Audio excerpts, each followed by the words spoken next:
श्री गणेशाय नमः। वक्रतुंड महाकाय सूर्यकोटि समप्रभ निर्विघ्नं कुरु मे देव सर्वकार्येषु सर्वदा। गुरुर्ब्रह्मा गुरुर्विष्णु गुरुर्देवो महेश्वरः गुरुसाक्षात् परब्रह्म तस्मै श्री गुरवे नमः। गणेशाला वंदन, शारदा मातेला वंदन, गुरूंचं स्मरण करते, माझ्या आईवडिलांचं स्मरण करते आणि आपण सर्व गीताप्रेमी ज्यांच्या हृदयामध्ये भगवंताचा निवास आहे त्या सर्वांना नमस्कार करून मी बोलायला सुरुवात करते। 8वा अध्याय आपण आता शेवटाकडे आलो आहे 8व्या अध्यायाच्या। तर मला वाटतं 8वा अध्याय पूर्ण म्हणावा आणि मग सुरू करावा असं वाटतंय आज मला। ओम श्री परम, ज्यांना येत असेल त्यांनी म्हटलात तरी चालेल आपापल्या घरी। ओम श्री परमात्मने नमः। अथ अष्टमोऽध्यायः। अर्जुन उवाच किं तद्ब्रह्म किमध्यात्मं किं कर्म पुरुषोत्तम अधिभूतं च किं प्रोक्तम् अधिदैवं किमुच्यते अधियज्ञः कथं कोत्र देहेऽस्मिन् मधुसूदन प्रयाणकाले च कथय ज्ञेयोऽसि नियतात्मभिः। श्रीभगवानुवाच अक्षरं ब्रह्म परमं स्वभावोऽध्यात्ममुच्यते भूतभावोद्भवकरो विसर्गः कर्म संज्ञितः अधिभूतं क्षरो भावः पुरुषश्चाधिदैवतम् अधियज्ञोऽहमेवात्र देहे देहभृतां वर अन्तकाले च मामेव स्मरन् मुक्त्वा कलेवरम् यः प्रयाति समद्भावं याति नास्त्यत्र संशयः यं वापि स्मरन् भावं त्यजत्यन्ते कलेवरम् तन्तमेवैति कौन्तेय सदा तद्भावभावितः तस्मात् सर्वेषु कालेषु मामनुस्मरयुध्य च मय्यर्पितमनो बुद्धिर्मामेवैष्यस्य संशयम् अभ्यासयोगयुक्तेन चेतसा नान्यगामिना परमं पुरुषं दिव्यं याति पार्थानुचिन्तयन् कविं पुराणमनुशासितारम् अणोरणीयां समनुस्मरेद्यः सर्वस्य धातारमचिन्त्य रूपम् आदित्यवर्णं तमसः परस्तात् प्रयाणकाले मनसाचलेन भक्त्या युक्तो योगबलेन चैव भ्रुवोर्मध्ये प्राणमावेश्य सम्यक् सतं परं पुरुषमुपैति दिव्यं यदक्षरं वेदविदो वदन्ति विशन्ति यद्यतयो वीतरागाः यदिच्छन्तो ब्रह्मचर्यं चरन्ति तत्ते पदं संग्रहेण प्रवक्षे। सर्वद्वाराणि संयम्य मनोहृदि निरुध्य च मूर्ध्याधायात्मनः प्राणम् आस्थितो योगधारणाम् ओमित्येकाक्षरं ब्रह्म व्याहरन् मामनुस्मरन् यः प्रयाति त्यजन् देहं स याति परमां गतिम् अनन्यचेताः सततं यो मां स्मरति नित्यशः तस्याहं सुलभः पार्थ नित्ययुक्तस्य योगिनः मामुपेत्य पुनर्जन्म दुःखालयमशाश्वतं नाप्नुवन्ति महात्मानः संसिद्धिं परमाङ्गताः। ब्रह्मभुवनाल्लोका पुनरावर्तिनोऽर्जुन मामुपेत्य तु कौन्तेय पुनर्जन्म न विद्यते सहस्रयुगपर्यन्तम् अहर्यद्ब्रह्मणो विदुः रात्रियुगसहस्रान्तान्ते होरात्रविदो जनाः अव्यक्ताद्व्यक्तयः सर्वा प्रभवन्त्यहरागमे रात्र्यागमे प्रलीयन्ते तत्रैवाव्यक्तसंज्ञके भूतग्रामसेवायं भूत्वा भूत्वा प्रलीयते रात्र्यागमे वशः पार्थ प्रभवत्यहरागमे परस्तस्मात्तु भावोऽन्यो व्यक्तो व्यक्तात् सनातनः यस्य सर्वेषु भूतेषु नश्यत्सु न विनश्यति अव्यक्तोऽक्षर इत्युक्तस्तमाहुः परमां गतिं यं प्राप्य न निवर्तन्ते तद्धाम परमं मम पुरुषस्य परः पार्थ भक्त्या लभ्यस्त्वनन्यया यस्यान्तस्थानि भूतानि येन सर्वमिदं ततं यत्र काले त्वनावृत्तिम् आवृत्तिं चैव योगिनः प्रयाता यान्ति तं कालं वक्ष्यामि भरतर्षभ अग्निर्ज्योतिरः शुक्लः षण्मासा उत्तरायणं तत्र प्रयाता गच्छन्ति ब्रह्म ब्रह्मविदो जनाः। धूमो रात्रिस्तथा कृष्णः षण्मासा दक्षिणायनं। तत्र चान्द्रमसै ज्योतिर्योगी प्राप्य निवर्तते। शुक्लकृष्णे गति हेते जगतः शाश्वते मते। एकया यात्यनावृत्तिम् अन्यया वर्तते पुनः। नैते श्रुति पार्थ जानन् योगी मुह्यति कश्चन। तस्मात् सर्वेषु कालेषु योगयुक्तो भवार्जुन। वेदेषु यज्ञेषु तपस्सु चैव दानेषु यत्पुण्यफलं प्रदिष्टम्। अत्तेति तत्सर्वमिदं विदित्वा योगी परं स्थानमुपैति चाद्यम्। ओम तत्सदिति श्रीमद्भगवद्गीतासु उपनिषत्सु ब्रह्मविद्यायां योगशास्त्रे श्रीकृष्णार्जुन संवादे अक्षरब्रह्मयोगो नाम अष्टमोऽध्यायः। श्रीकृष्णार्पणमस्तु। 8वा अध्याय अतिशय महत्त्वाचा असा हा गीतेतला अध्याय आहे। 8व्याला 8वा असं म्हणतात म्हणजे जो 8वा अवतार आहे भगवंताचा त्याला सतत आठवावं आणि या 8व्या अध्यायालाही सतत आठवावं, कारण की अंतकाली काय करायला पाहिजे, आपल्याला कसा जन्म मिळतो, आपण त्याच्यासाठी जन्मभर काय केलं पाहिजे, हे सगळं आपल्याला 8व्या अध्यायामध्ये सांगितलेलं आहे। 21-22 श्लोक आपले झालेले होते आणि आपला विषय असा चाललेला होता की ब्रह्मलोकापर्यंत जे जीव जातात ते परत येतात आणि मला प्राप्त झालेले जे जीव असतात ते परत येत नाहीत। म्हणजे आ ब्रह्मभुवनाल लोका पुनरावर्तिनोर्जुना त्यांनी सांगितलेलं होतं की ब्रह्मदेवाला सुद्धा पुनरावृत्ती आहे, असं आपण मागच्या वेळेस पाहिलंय की प्रत्येकाला पुनर्जन्म आहे, प्रत्येकाला। परंतु जो भगवंताचं नाम घेतो, जो भगवंतासाठी आयुष्यभर करत असतो आणि चांगलं कर्म करत असतो, ज्याला भगवत प्राप्तीसाठी जो प्रयत्न करत असतो त्याला मात्र पुनर्जन्म मिळत नाही। मग पुढे त्यांनी सांगितलेलं आहे की कुठल्या मार्गाने गेल्यानंतर जीव परत येत नाही आणि कुठल्या मार्गाने गेल्यानंतर जीव परत येतो हे सांगणं मात्र राहिलं होतं। तर ते 2 मार्ग आता ह्या आपल्याला 23व्या श्लोकामध्ये ते सांगतात। त्याला म्हणतात एकाला म्हणतात अर्चिरादी मार्ग आणि एकाला म्हणतात धूम्र मार्ग, असे 2 मार्ग त्यांनी आपल्याला सांगितलेले आहेत। त्यालाच पितृयान मार्ग आणि देवयान मार्ग असं पण म्हणतात। यत्र काले त्वनावृत्तिम चैव योगिनः प्रयाता यान्ति तं कालं वक्ष्यामि भरतर्षभ। 23वा श्लोक आहे। त्याच्यामध्ये त्यांनी म्हटलंय की हे भरतवंशामधील श्रेष्ठ अर्जुना भरतर्षभ, ज्या काळामध्ये अर्थात ज्या मार्गाने शरीराचा त्याग केला आणि ते जे आहेत प्राणी योगी ते पुन्हा मागे परत येत नाहीत, अर्थात अनावृत्तीला प्राप्त होतात, म्हणजे पुनरावृत्ती त्यांची होत नाही। आणि ज्या मार्गाने गेलेले जे आवृत्तीला प्राप्त होतात अर्थात पुन्हा मागे परत येतात त्या कालाला अर्थात त्या दोन्ही मार्गांना मी आता सांगतो। म्हणजे या श्लोकामध्ये फक्त त्या 2 मार्गांची नावं सांगितलेली आहेत।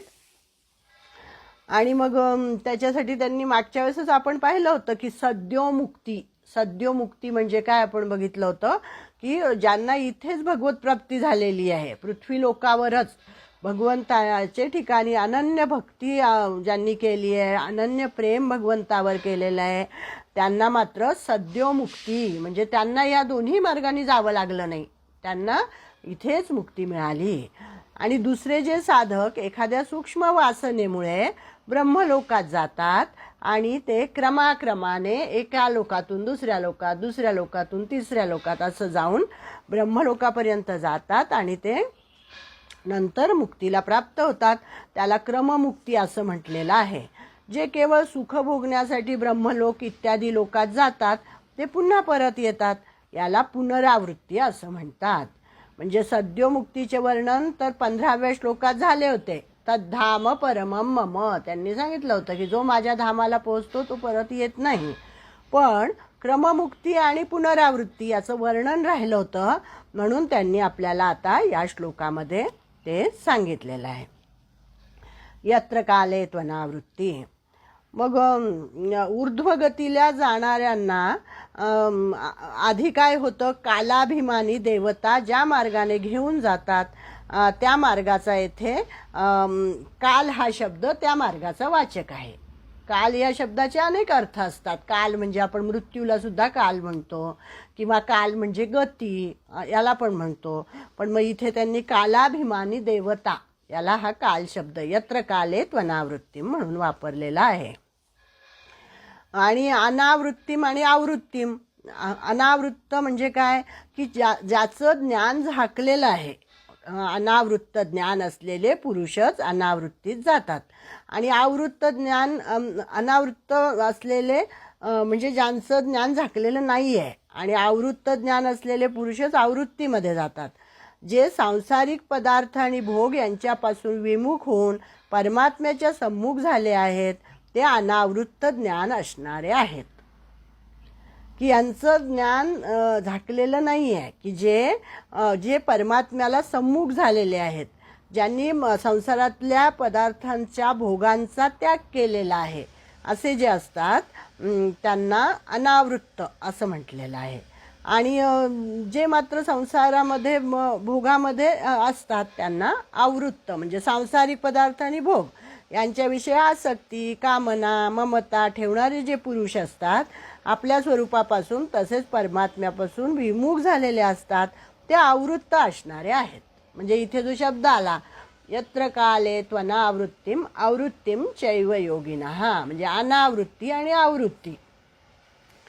मग त्याच्यामध्ये एक विवेकी ज्ञानी लोक ते अनावृत्त आणि जे सांसारिक ते आवृत्त. म्हणजे ज्यांचं ज्ञान झाकलेलं आहे संसाराच्या भोगांमुळे आणि जे संसारामध्ये त्यांनी त्याग केलेला आहे आणि ज्यांचं ज्ञान त्याच्यामुळे अनावृत्त झालेलं आहे. म्हणजे काय ओपन झालेलं आहे असं म्हणायला पाहिजे, किंवा त्यांना ज्ञान प्राप्त झालेलं आहे असा हा शब्द आहे अनावृत्ती आणि आवृत्ती.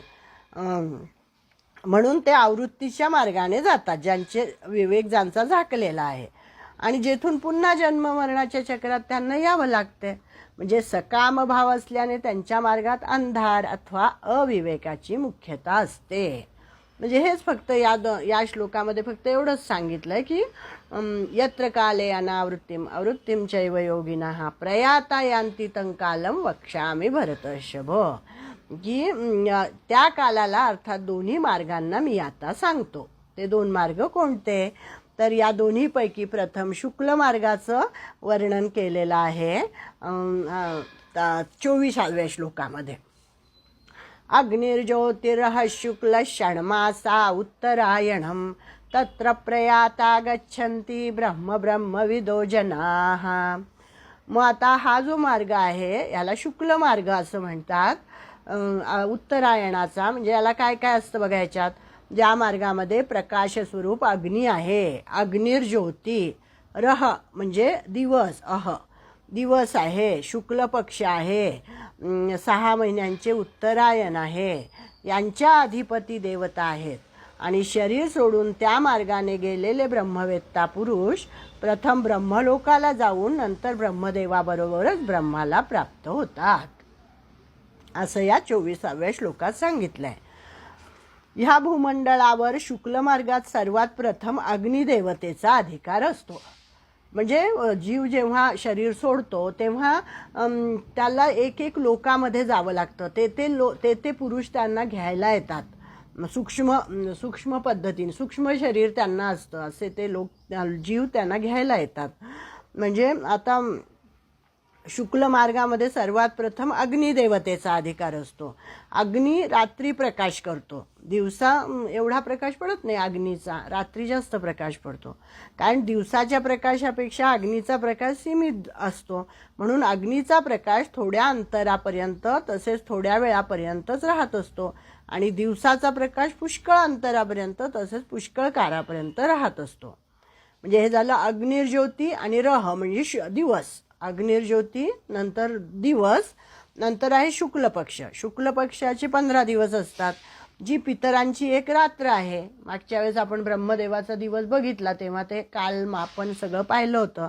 तर जी पितरांची एक रात्र म्हणजे काय, आपला मनुष्याचा पंधरवडा शुक्ल पक्ष 15 दिवसांचा असतो. जी पितरांची एक रात्र आहे. या शुक्ल पक्षाचा प्रकाश आकाशात फार दूरवर आणि बरेच दिवसपर्यंत राहतो. त्याचप्रमाणे जेव्हा सूर्य भगवान उत्तरेकडे झुकतात त्याला उत्तरायण म्हणतात. म्हणजे अग्निर्ज्योतिर्रह शुक्ल षण्मासा उत्तरायणम. उत्तरायण ज्यावेळी दिवसाचा समय वाढतो, दिवस वाढत जातो जसजसा, हे उत्तरायण 6 महिन्याचे असते आणि जो देवतांचा एक दिवस असतो.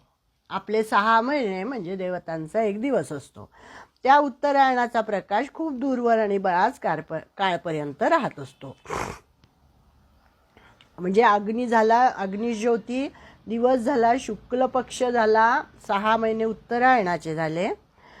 जे शुक्ल मार्गात अर्थात ज्या मार्गात प्रकाशाची बहुलता आहे अशा मार्गाने जाणारे आहेत ते सर्वात प्रथम ज्योतिस्वरूप देवता यांच्या अधिकारात येतात. अग्निलोकामध्ये ते जातात.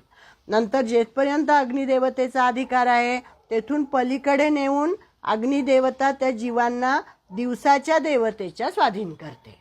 नंतर पुढे दिवसाची देवता. मग दिवसाची देवता आपल्या अधिकारानुरूप त्या जीवांना शुक्ल पक्षाच्या देवतेच्या स्वाधीन करते. मग ती शुक्ल पक्षाची देवता आपल्या अधिकाराप्रमाणे त्या जीवांना उत्तरायणाच्या जो अधिपती देवता आहे त्यांच्या स्वाधीन करते. मग ती उत्तरायणाची अधिपती देवता त्या जीवांना आपल्या अधिकाराप्रमाणे ब्रह्मलोकाच्या अधिकारी देवतेच्या स्वाधीन करते. म्हणजे अशा प्रकारे ते जीव क्रमाने ब्रह्मलोकापर्यंत पोहोचतात आणि ब्रह्मदेवाच्या आयुष्यापर्यंत ते तेथे राहतात. आणि मग जेव्हा महाप्रलय होतो ना तेव्हा ते ब्रह्मदेवाबरोबरच मुक्त होतात आणि सच्चिदानंद घन परमात्म्याला प्राप्त होतात. येथे ब्रह्मविद पद परमात्म्याला परोक्ष रूपाने जाणणाऱ्या मनुष्यांचे वाचक आहे. छान सांगितलं. म्हणजे सद्योमुक्त अथवा जीवनमुक्त हे लोक झाले असते पृथ्वीवरच जर त्यांना ज्ञान प्राप्त झालं असतं तर. पण हे कसं झालं, यांना क्रमाक्रमाने ज्ञान हे मिळत गेलं. त्यामुळे ते ब्रह्मलोकापर्यंत त्यांना जावं लागलं. आणि मग म्हणजे तरीसुद्धा एवढं सगळं की ज्यांना अग्निर्ज्योती, नंतर दिवसा, शुक्ल पक्ष, 6 महिने उत्तरायणाचे, असं सगळं अशा वेळी ज्यांना मरण येतं तेव्हा मग कसं एका लोकामध्ये त्यांना जावं लागतं आणि तिथून ब्रह्मलोकापर्यंत.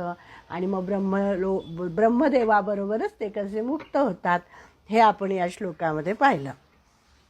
आता पुढच्या श्लोकामध्ये कृष्ण मार्गाचं वर्णन आहे. हे शुक्ल मार्गाचं वर्णन झालं. आता कृष्ण मार्गाचं वर्णन आहे. कृष्ण मार्ग.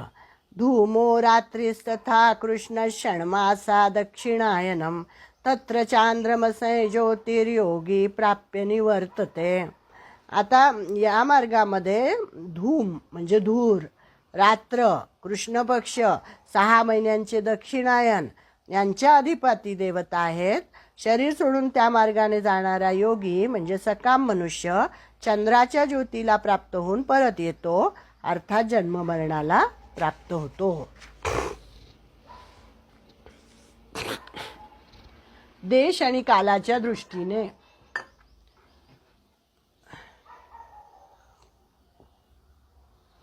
हे सगळं काय आपण कोणीही पाहिलेलं नाही आहे. शास्त्रामध्ये जे लिहिलेलं आहे ते वाचायचं आपण आणि विश्वास ठेवायचा. कारण गेलेला माणूस काही परत येत नाही सांगायला की मी कुठे जाऊन आलो. त्यामुळे आपल्याला काही ह्याचा अनुभव नाही आहे. धूमो रात्रीस तथा कृष्ण. देश आणि कालाच्या दृष्टीने जितका अधिकार अग्नी अर्थात प्रकाशाचा देवतेचा आहे तितकाच अधिकार धूम अर्थात अंधाराच्या देवतेचा पण आहे. म्हणजे धूम्र मार्गाची सुद्धा देवता असते आणि ती सुद्धा तेवढीच महत्त्वाची आहे. ती धूमाधिपती देवता कृष्ण मार्गाने जाणाऱ्या जीवांना आपली सीमा पार करून रात्रीच्या अधिपती देवतेच्या स्वाधीन करते. जसं शुक्ल मार्गाचं पाहिलं, एक देवतेच्या स्वाधीन होत जातो तो जीव, तसं ही आता रात्रीच्या देवतेच्या स्वाधीन करते. मग रात्रीची अधिपती देवता त्या जीवाला आपली सीमा पार करून खूप दूरवर अधिकार असलेल्या कृष्ण पक्षाच्या अधिपती देवतेच्या स्वाधीन करते. मग ती देवता त्या जीवाला दक्षिणायनाच्या देवतेच्या अधिपती देवतेकडे स्वाधीन करते. मग ती देवता त्या जीवाला चंद्रलोकाच्या अधिपती देवता जो आहे त्याच्याकडे स्वाधीन करते. म्हणजे अशा प्रकारे कृष्ण मार्गाने जाणारा जीव धूम, रात्री, कृष्ण पक्ष आणि दक्षिणायन, जसं तिकडे आपण पाहिलं काय, दिवस अग्निर्ज्योती, दिवस, शुक्ल पक्ष आणि उत्तरायण, अशा 4 गोष्टी पाहिल्या. इथे धूम, रात्री, कृष्ण पक्ष आणि दक्षिणायन यांच्या देशाला पार करून चंद्रमाच्या ज्योतीला, अर्थात जेथे अमृतपान होत असते, म्हणजे हे पण काही सोपं नाही आहे, म्हणजे हे पण तेवढंच चांगलं आहे, धूम्रमार्ग सुद्धा तेवढाच चांगला आहे. चंद्रमाच्या ज्योतीला, अर्थात तेथे अमृतपान होत असते, अशा स्वर्गादी दिव्य लोकांना प्राप्त होतो. मग आपल्या पुण्यानुसार जे काय कमी अधिक समय तो तिथे राहतो, भोगतो आणि मग तो परत येतो. चंद्रलोकापर्यंतच जातो तो आणि तिथून परत येतो. आणि हा शुक्ल पक्षात गेलेला मात्र वर ब्रह्मलोकापर्यंत जातो. म्हणजे या ठिकाणी एक लक्ष देण्याची गोष्ट आहे की हे जे चंद्रमंडळ दिसत असते, हा जो आपल्याला चंद्रलोक, आपल्याला जे चंद्र दिसतो किंवा जे दिसतं, हा चंद्रलोक नाही आहे, याच्याही पुढे आहे चंद्रलोक. कारण हे चंद्रमंडळ तर पृथ्वीच्या फार जवळ आहे, म्हणून आपल्याला चंद्र एवढा दिसतो. परंतु चंद्रलोक सूर्यापेक्षाही अधिक उंच आहे असं त्यांनी सांगितलं आहे. आणि त्या चंद्रलोकातून अमृत या चंद्रमंडळात येत असते आणि ज्यामुळे शुक्ल पक्षात औषधी पुष्ट होतात. चंद्राच्या प्रकाशामध्ये नाही का आपण पौर्णिमेच्या दिवशी दूध ठेवतो किंवा इतरही वनस्पतींचं पोषण सगळं चंद्रमाच्या प्रकाशात होत असतं. औषधी वनस्पती सोमो भूत्वा रसात्मकः बघितलंय आपण 7व्या अध्यायात मला वाटतं, की त्या चंद्रापासून तो जो प्रकाश असतो तो औषधी असतो आणि ते सगळे वनस्पतींना ते सगळं मिळत असतं, औषधी त्याच्यामुळे पुष्ट होत असतात.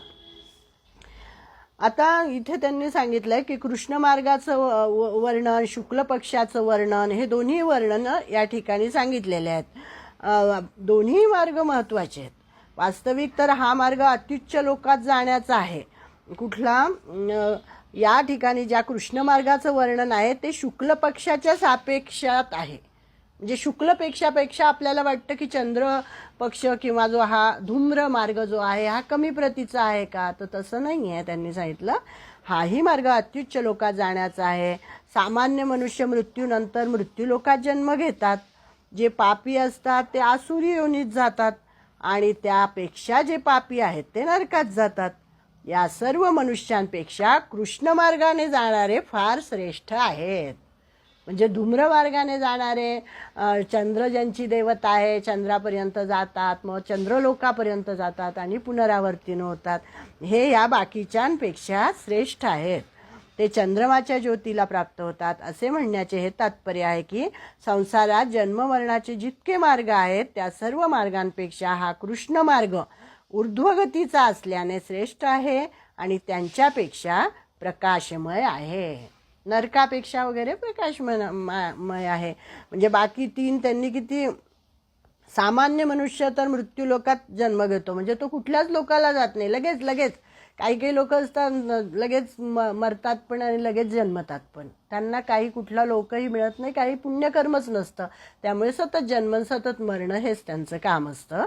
आणि जे पापी असतात ते आसुरी योनीत जन्मतात आणि त्यापेक्षाही जे पापी असतात ते नरकात जातात. आणि त्याच्यावरचा हा चंद्रलोकाचा मार्ग त्यांनी सांगितलाय, श्रेष्ठ मार्ग सांगितलाय. आणि त्याच्याही वरचा मग तो कुठला, शुक्ल पक्षातला मार्ग उत्तरायणातला. म्हणजे कृष्ण मार्गातून परत येते वेळी तो जीव प्रथम आकाशात येतो, मग वायूच्या अधीन होऊन तो ढगात येतो, ढगातून पावसाच्या द्वारे पृथ्वीवर येतो, सूक्ष्म जीव असतो तो, आणि मग नंतर तो अन्नामध्ये प्रवेश करतो. मग ते अन्न कर्मानुसार मिळणाऱ्या योनीच्या पुरुषात अन्नाद्वारे तो प्रवेश करतो, पुरुष तो अन्न खातो. मग त्या पुरुषातून ते स्त्री जातीत जाऊन शरीर धारण करून जन्माला येतो. अशा प्रकारे तो जन्ममरणाच्या चक्रामध्ये पडतो. म्हणजे या ठिकाणी सकाम मनुष्यालाही त्यांनी योगी म्हटलेलं आहे. योगी प्राप्य निवर्तते असं म्हटलं ना. अग्निर्ज्योतिर्रह शुक्ल हे नाही, धूमो रात्रीस्तथा कृष्ण षण्मासा दक्षिणायनम तत्र चांद्रमसय ज्योतिर्योगी प्राप्य निवर्तते. त्यालाही योगी म्हटलेलं आहे. कारण की काय की गीतेत भगवंतांनी मृत्यू होणाऱ्या प्राण्यांच्या 3 गती सांगितलेल्या आहेत. एक ऊर्ध्वगती सांगितली, एक मध्यगती सांगितली आणि एक अधोगती सांगितलेली आहे. यापैकी ऊर्ध्वगतीचे वर्णन या प्रकरणात झाले. मध्यगती आणि अधोगतीपेक्षा ऊर्ध्वगती श्रेष्ठ असल्याने येथे सकाम मनुष्यांनाही योगी म्हटले गेले आहे. की ते पुनरावर्तीन जरी असले तरी सुद्धा त्यांना इथे योगीच म्हटलेलं आहे. कारण काहीतरी चांगलं कर्म करून ते चंद्रलोकापर्यंत गेलेले आहेत. छान आहे, अवघड आहे समजायला, पण बघायचं आपण आता जेवढं कळतं तेवढं. म्हणजे ज्यांचा उद्देश परमात्म प्राप्तीचा आहे, परंतु सुखभोगाची सूक्ष्म वासना संपूर्णपणे नाहीशी झाली नाही, ते शरीर सोडून ब्रह्मलोकात जातात. की त्यांचा उद्देश तर चांगला असतो, परंतु वासना मात्र अजून गेलेली नाही आहे. मग काय होतं, ब्रह्मलोकातील भोग भोगून त्यांची ती वासना, ते ब्रह्मलोकापर्यंत जातात, भोग भोगतात आणि मग ते ब्रह्मदेवा ती वासना तिथे समाप्त होते आणि मग ते मुक्त होतात. याचे वर्णन इथे 24व्या श्लोकामध्ये त्यांनी केलेलं आहे. अग्निर्ज्योतिर्रह शुक्ल उत्तरायणातलं. आणि ज्यांचा उद्देश परमात्मा प्राप्तीचाच आहे आणि ज्यांना येथील भोगांची वासना नसते किंवा ब्रह्मलोकाच्या भोगांची वासना नसते, परंतु ते अंतकाळी निर्गुणाच्या ध्यानातून विचलित झाले तर ते ब्रह्मलोक इत्यादी लोकात जात नाहीत. ते सरळ योग्यांच्या कुळामध्ये जन्म घेतात. अर्थात ज्या ठिकाणी पूर्वजन्माप्रमाणे ध्यानरूप साधन योग्य रीतीने केले जाऊ शकते अशा योग्याच्या कुळात त्यांचा जन्म होतो. तेथे ते साधन करून मुक्त होत असतात. हाही एक आपण श्लोक बघितला होता 6व्या अध्यायामध्ये. शुचीनाम श्रीमताम गे हे योगभ्रष्टो विजायते. की हे योगभ्रष्ट पुरुष असतात की यांना परमात्मा प्राप्तीचाच यांचा उद्देश असतो. भोगाची कुठलीही वासना नसते. ते निर्गुणाचं ध्यानही करत असतात, पण अंतकाळी असं काहीतरी होतं की त्यांचं लक्ष थोडंसं विचलित होतं आणि त्यांना कुठल्या तरी वेगळा जन्म त्यांना मिळतो. मग अशी जी त्यांची जी बारीकशी कुठली वासना राहिलेली असते समजा, तर मग ते अशा वेळेस त्यांना योग्यांच्या कुळामध्ये जन्म मिळतो. आणि मग ज्या ठिकाणी मग त्यांना श्रीमंत कुळात जन्म मिळतो, सगळं अनुकूल असतं तिथे आणि ध्यानधारणेसाठी पोषक वातावरणही असतं. शुचीनाम श्रीमताम गे हे असं घर मिळतं त्यांना आणि मग त्या ठिकाणी त्यांची प्रगती होते असं सांगितलेलं आहे. म्हणजे अशा प्रकारे दोन्ही साधकांचा उद्देश एकच आहे, परमात्मप्राप्तीच आहे. परंतु वासनेत अंतर असल्यामुळे एक ब्रह्मलोकाला जाऊन मुक्त होतो आणि दुसरा सरळ योग्यांच्या कुळात जन्म घेऊन साधन करून मुक्त होतो असं सांगितलेलं आहे.